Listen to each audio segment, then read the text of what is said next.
Let me introduce Martin Brechbiel, MMR, for his Scratch Build Corner. Martin, welcome.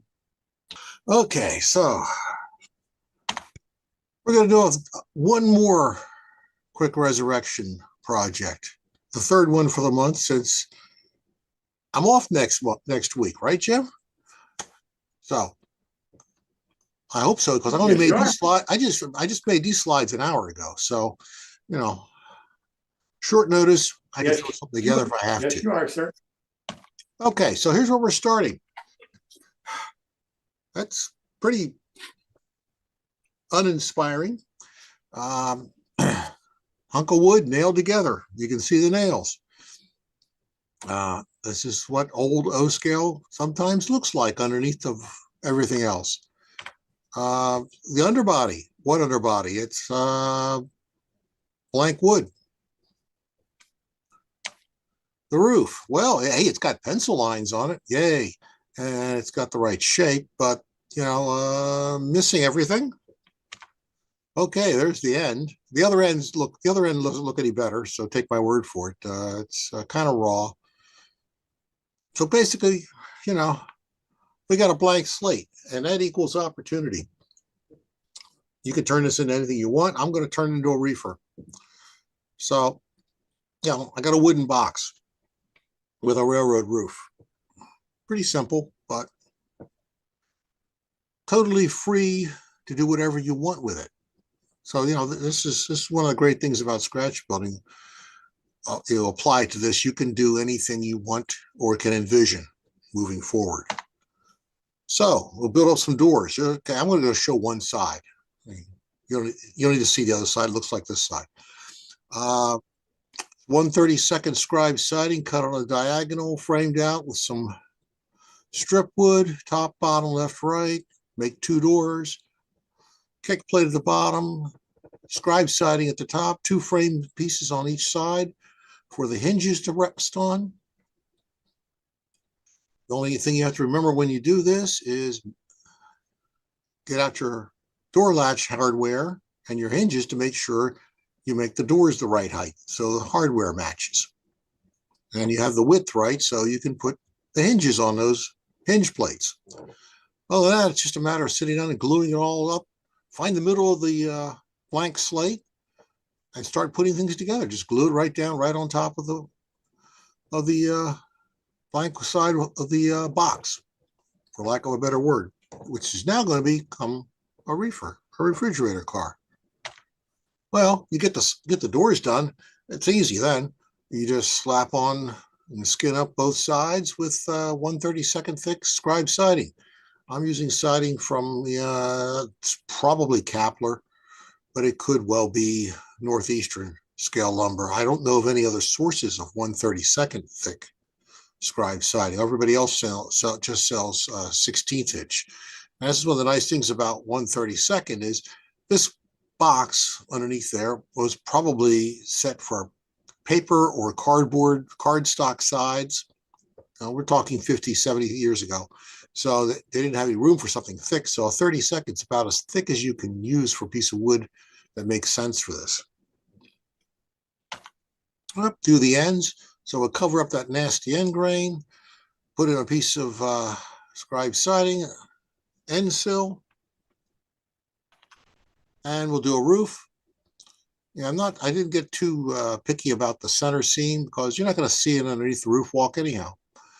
It's unless you have X-ray eyes and can see through the roof walk. I don't worry about it too much. And if you really want to get picky about it, it's going to be exposed for some reason. You can take each piece that's there, and you can sand a bevel from the the inside out and bevel up the edges so it matches up and makes a nice tight seam. Perfectly doable. Painfully tedious, but it can be done, and it looks great when you do it. But if it's not going to be seen in this case, I'm not doing it. Okay, so there's the underbody, a better shot of it. I didn't take a very good photo of the underbody. Sorry. You've seen the K-brake system before. You got a nice brass casting, some brake hangers and brake levers, some wire, train line, cross members, center sill. I think this was my next to last piece, no, sorry, I made that center sill. So that's all strip wood and some resin cast car bolsters. The tricky part again, well, there's no tricky part of this one because the train line actually rests above the cross members of this car. Just the way I made it. And some grab irons. I'm not sure who those are. Actually, they're Northeastern. I have a small Ziploc bag left over of Northeastern O-scale grab irons. They're about 15,000 steel wire. When they run out, well, that bag will go in the trash. Okay, so splash some paint on, and I do mean use the word splash. There's about 4 coats of yellow on this because even old float wheel yellow, and we all love the smell of float wheel in the morning because it smells like model trains. Still isn't covered very well. The hardware is All Nation or Walthers. I think it's actually Walthers in this case. Could be All Nation. I don't remember exactly.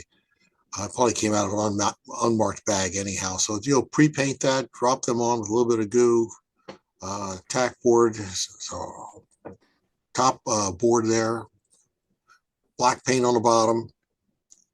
Top side is painted some red, brown, probably Southern Freight Car red, or sorry, Southern Freight Car brown, which is actually red. Okay, so start playing with some decals. These are old Walthers decals, probably roughly the same vintage as me, plus or minus a decade. They still behave fairly well, and I like to stop and take a photo after I get one side done because despite the instructions and the pictures on that, I'm going to move stuff around, or stuff will move around on the car a little bit, and get the other side look like this side. That's what your camera's for. You take a picture of it, print it out, you'll have a reference for what the other side looks like when you have this flipped over. It's easy enough to do. Camera is a great tool. So, you've got the ladders on now, you got stirrup steps, all the other stuff is on, all the brake stuff on the end is on. It's boring, but it's there. Okay, so after you get the decals on, go back and do the roof. And I pre-painted, these are white metal hatches, and they're pre-painted and glued in place along with the roof walk, which was pre-painted wood, strip wood. Glue that all down in place, take it outside on a day over 70 degrees, and get the can of clear matte out, and a couple of coats of clear matte on both sides, all around, top, bottom, left, right, everywhere. And this car is done. Just that simple. There's the other side. Because they come close to matching. As close as my photography tells me to make the match. And there's the roof, a better shot of the roof and the hatches. And that car's done, and this project's done. So out of basically a hollow 2x4 with a beveled roof, you have a reefer car.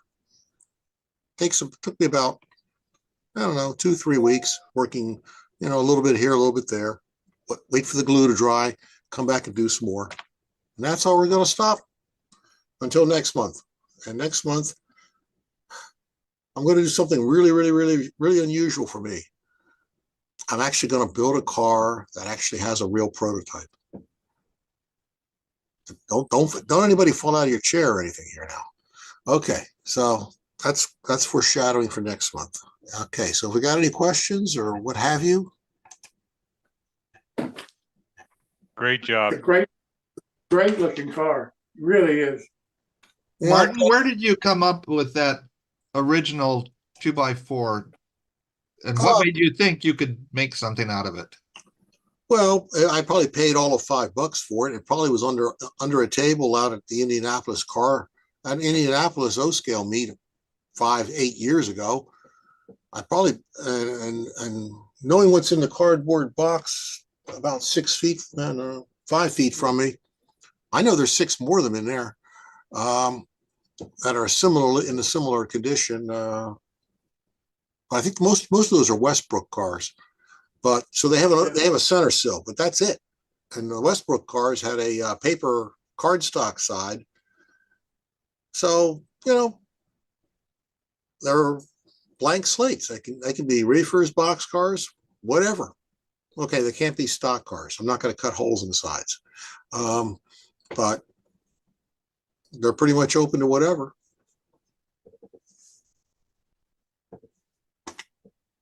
Anything It's else? a beautiful job, Martin. So very much. Absolutely incredible, Martin. Absolutely incredible. Yeah, thank you. Absolutely. Keeps Shows you me what a on little the- creativity can come up with. Well, I like making those diagonal doors as well. Some of the Yeah. prototypes had those. I think they're fun to build. They do take a little bit of effort to cut your 1/32 scribe siding on a 45-degree angle, get enough, but all doable. Gotcha.